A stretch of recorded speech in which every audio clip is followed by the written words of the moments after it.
At 2:17 in the morning, Mason heard his own voice coming from the phone. Not a recording, not a voicemail. His own voice, breathing hard, terrified, whispering through the speaker. "Mason, whatever you do, don't answer the door." Mason stood frozen in the middle of his apartment. Then came 3 knocks, slow, deliberate. He stared at the front door.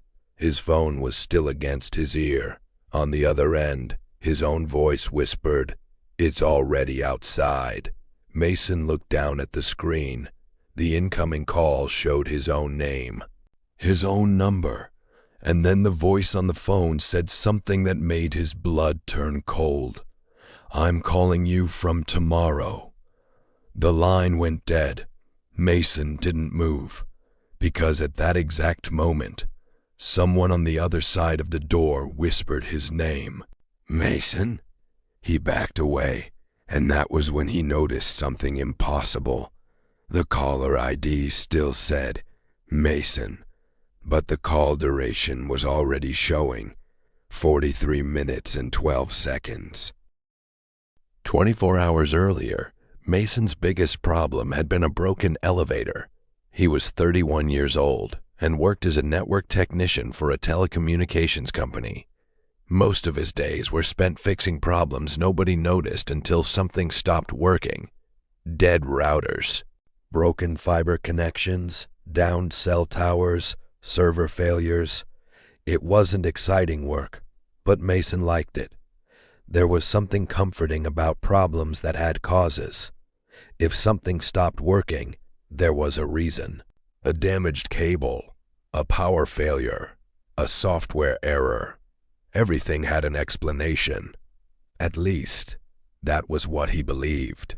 On Tuesday night, Mason stayed late at the company's small operations building on the edge of the city.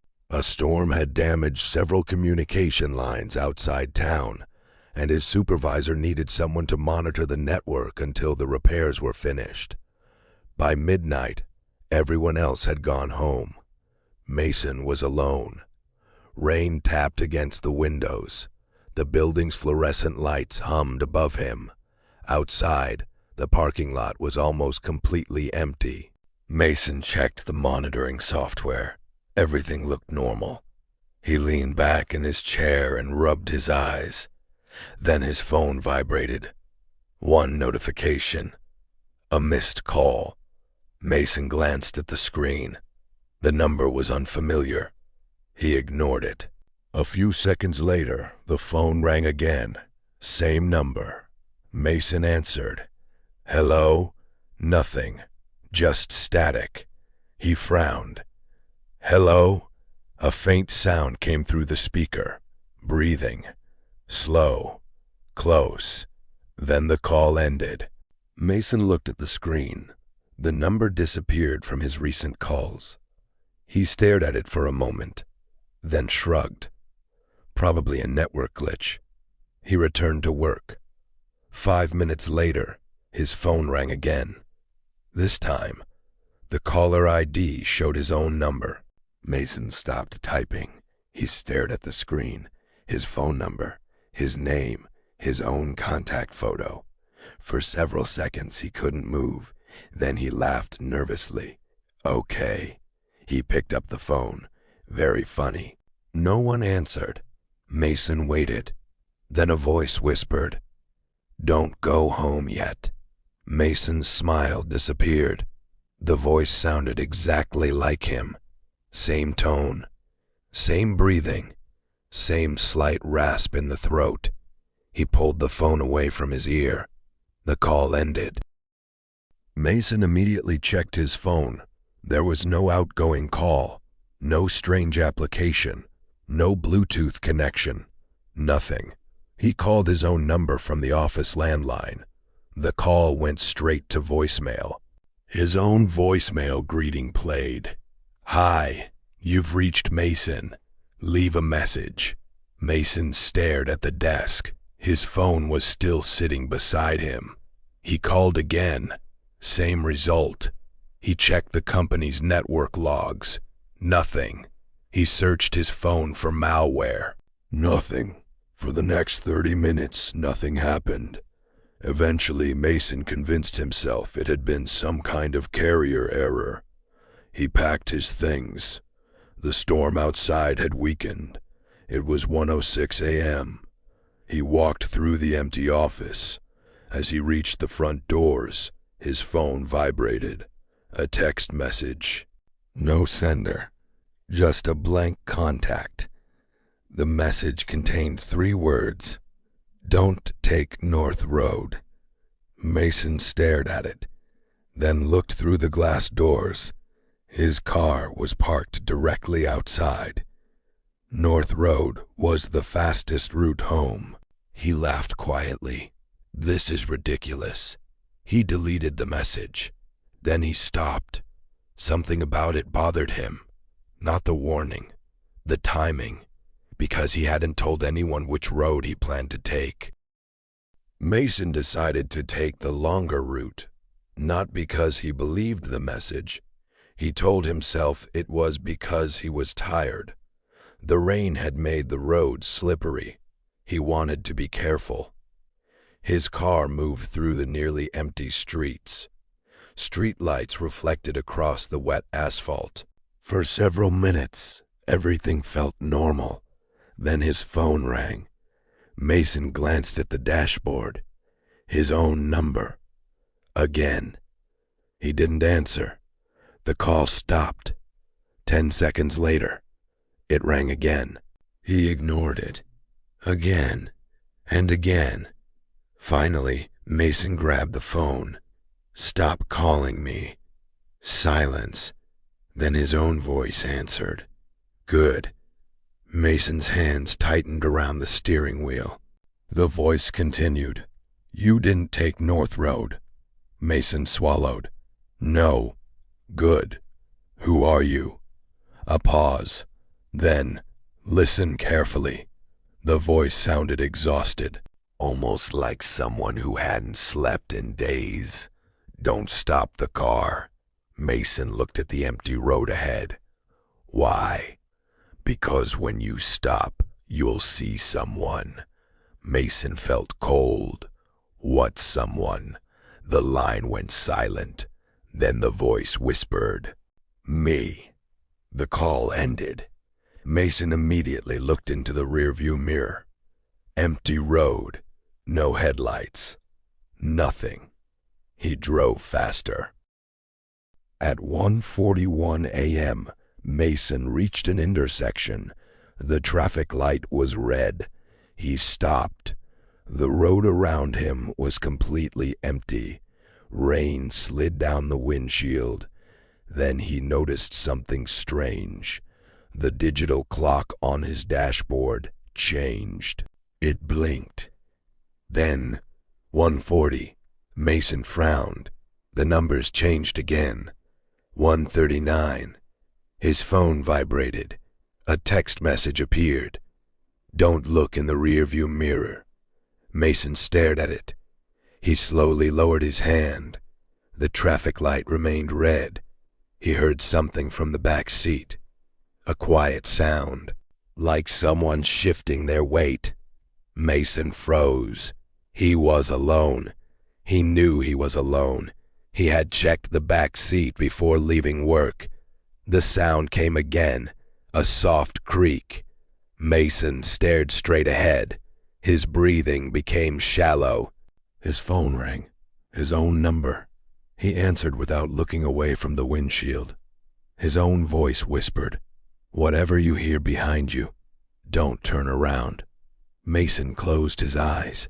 Something breathed behind him, slowly, deeply. Then a voice from the back seat whispered, Mason? His eyes opened. The traffic light turned green. Mason pressed the accelerator. He didn't look back. He drove for another 15 minutes. The breathing stopped. The road eventually became busier. Streetlights appeared. A gas station. A convenience store. A few taxis. Normal things. Mason finally relaxed. Then his phone rang. His own number. He answered. What?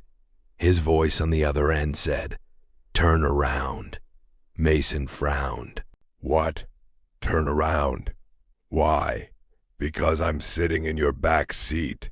Mason slammed on the brakes. The car stopped in the middle of the road. He looked into the mirror. Nothing. Just the dark interior. Empty.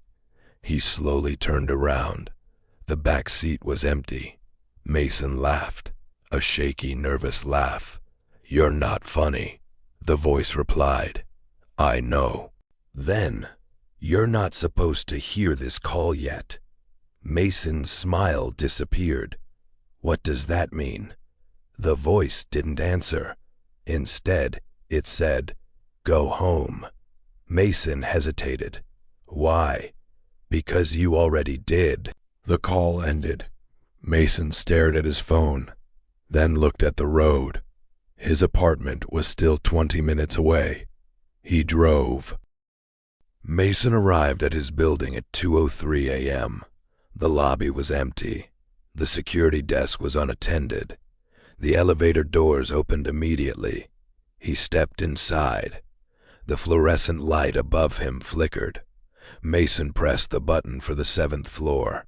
The doors closed. The elevator began rising. 7, 6, 5. Mason frowned. The floor display changed.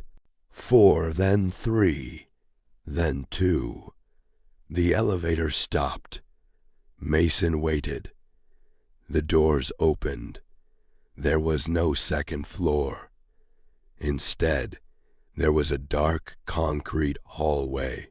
Unfinished walls, exposed pipes, no lights. Mason stared. The elevator doors began closing. He pressed the button repeatedly. The doors shut. The elevator continued upward.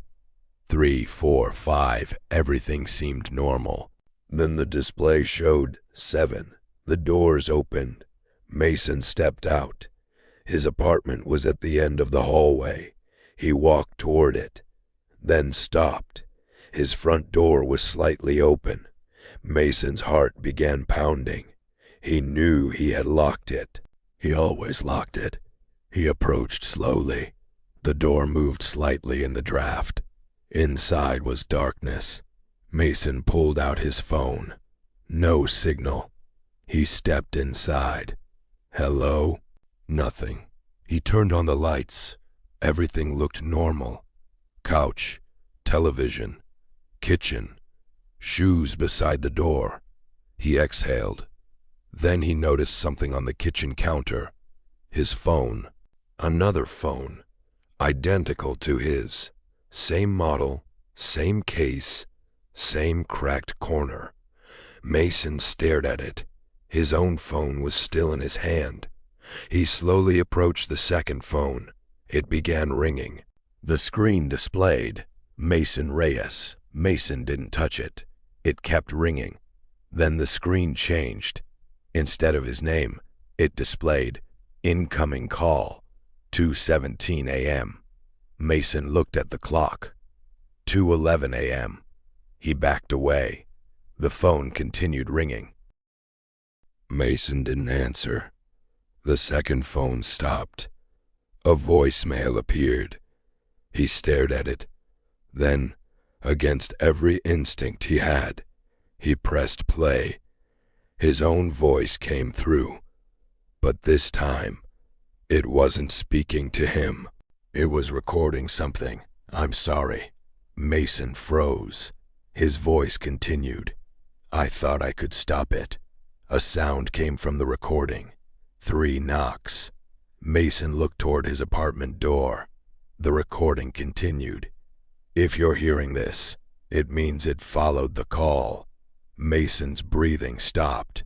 The voice whispered, "Don't open the door." 3 seconds of silence. Then, "Don't answer your own number." The recording ended. Mason stood motionless.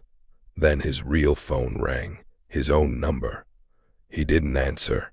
The ringing stopped. A second later, someone knocked on the apartment door. 3 times. Mason backed away. His phone rang again. His own number. This time he answered. "Who are you?" The voice on the other end was crying. It sounded exactly like him. "Mason." "What?" "I need you to listen." "What is this?" "I don't have much time." Mason's eyes moved toward the door. The voice whispered, "The thing calling you isn't trying to reach you." Mason swallowed. "Then what does it want?" A long silence. Then, "It wants you to answer." "Catches up with what?" "With you." The apartment lights flickered. Once. Twice. Then every electronic device in the room switched on. Television. Microwave. Laptop. Air conditioner. All at once. Every screen displayed the same thing. A phone call. His own number. Mason stepped backward. No. The television began playing security footage.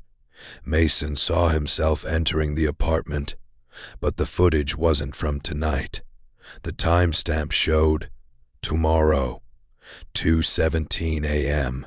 On the screen, tomorrow's Mason stood in the same apartment, looking terrified. He was holding a phone. Then tomorrow's Mason looked directly toward the camera. His lips moved. Mason leaned closer. The television speakers crackled. A distorted voice emerged. "Don't let him in." Mason stared. "Who?" Tomorrow's Mason pointed toward the apartment door. Then the footage ended. Every screen went black. Silence. Mason's phone vibrated. One final text appeared. "You have already answered." He stared at it, then slowly remembered something. The very first call, the one from his own number. The moment he had answered and heard, "Don't go home yet." He had thought the call came before everything. But what if it hadn't? What if the call had happened after? The knocking stopped. Mason waited. Nothing. Then his phone rang again. His own number. He answered. This time there was no voice. Only his apartment. He could hear the room around him through the phone. The refrigerator humming. The rain outside. His own breathing. Then a second breathing sound. Behind him. Mason slowly turned. Nothing. He looked at the phone. The call was still connected. Then his own voice whispered, "Don't look at the window." Mason's eyes moved toward the window. He stopped himself. The voice continued, "It learns you by being heard." Mason didn't move. "It can't enter unless you acknowledge it, and it can't leave unless you do." Mason whispered, "What happens if I hang up?" His own voice answered, "It calls again." "What if I destroy the phone?" "It calls from something else." "What if I leave?" Silence. Then, "You already tried." Mason's stomach dropped. "What?" The voice whispered, "Look at your front door." Mason looked. The door was open.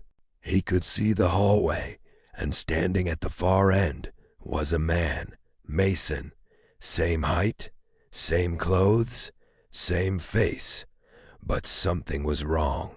The other Mason stood perfectly still, his head tilted slightly to one side. His phone was held against his ear. Mason's phone was also against his ear.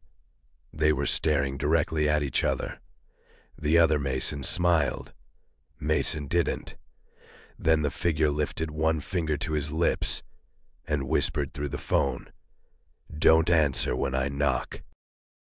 Mason ran. He grabbed his keys and rushed toward the fire exit. Behind him, the apartment door slammed shut. He didn't look back. He sprinted down the stairwell. 7 floors. 6. 5. The lights flickered above him. His phone rang continuously. His own number. He ignored it. 4 floors. 3. 2. Then the ringing stopped. Mason slowed. He could hear footsteps below. Someone climbing upward. Slow, calm, measured. Mason froze. The footsteps stopped. Then came a voice. His voice. Mason? He backed up. The footsteps continued. Mason? Closer. Mason looked around. A fire extinguisher hung on the wall. He grabbed it. The footsteps stopped.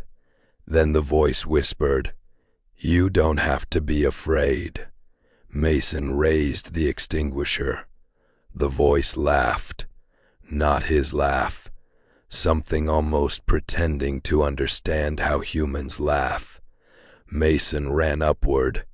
He reached the 7th floor again. The hallway was empty. His apartment door stood open. He didn't go inside. He ran toward the elevator, pressed the button. Nothing. He pressed again. The display flickered. 2:17, Mason checked his phone. 2:16 a.m. 1 minute. The elevator doors opened. Inside was darkness. But from somewhere inside the elevator came a ringing phone. Mason stepped backward. His own number appeared on his phone. He answered. The voice whispered, "Don't get in." Mason stared at the elevator. Then what do I do? Wait. For what? 1 minute. Mason looked at the clock. 2:17 a.m. The hallway lights went out. Complete darkness. Then every phone in the building began ringing. Dozens. Hundreds. All at once. The sound echoed through the walls. Mason covered his ears. Then one by one, the phones stopped. Silence returned. The emergency lights came on. The elevator was gone. Not closed. Gone. There was only a concrete wall where it had been. Mason stared. His phone screen changed. The call ended. A new message appeared. "You made it." Mason nearly collapsed. Then another message appeared. "Now don't answer the next call." Mason left the building through the fire exit. He didn't go home. He stayed at a 24-hour cafe until sunrise. He told himself it had been exhaustion, a panic attack, a technical malfunction. Anything except what he'd seen. At 6:48 a.m., his supervisor called. "Mason? Yeah? You okay?" Mason looked down at his coffee. "Yeah." There was a pause. "You left your phone at the office." Mason froze. "What?" "Your phone. You left it on your desk." Mason slowly looked at the phone in his hand. His own phone. The same phone he'd been carrying all night. He checked the screen. No SIM card. No signal. No battery indicator. Nothing. Yet it was still working. His supervisor continued. "Mason?" Mason didn't answer. He looked across the cafe. A stranger was sitting near the window, head down, phone against his ear. The stranger slowly looked up. Mason couldn't see his face clearly through the morning glare. Then the stranger smiled. Mason's phone vibrated. One message. "Don't look at him." Mason immediately looked away. The stranger's phone stopped ringing. A second later, Mason's phone rang. His own number. He didn't answer. It stopped. Then rang again. He turned the phone face down. Again. Again. Again. The calls continued for almost an hour. That evening, Mason went back to his apartment. He packed a bag. He decided he was leaving the city. He didn't care where. He just wanted distance. Before leaving, he checked the apartment one final time. Everything was normal. The lights worked. The television worked. His laptop worked. His phone, was sitting on the kitchen counter. Mason stopped. He had left it in his bag. He slowly opened the bag. Empty. The phone on the counter began ringing. If you enjoyed this story, don't answer the next call. Subscribe to After Hours for more stories that are better left unexplained. And tonight, if your phone rings from your own number, let it ring.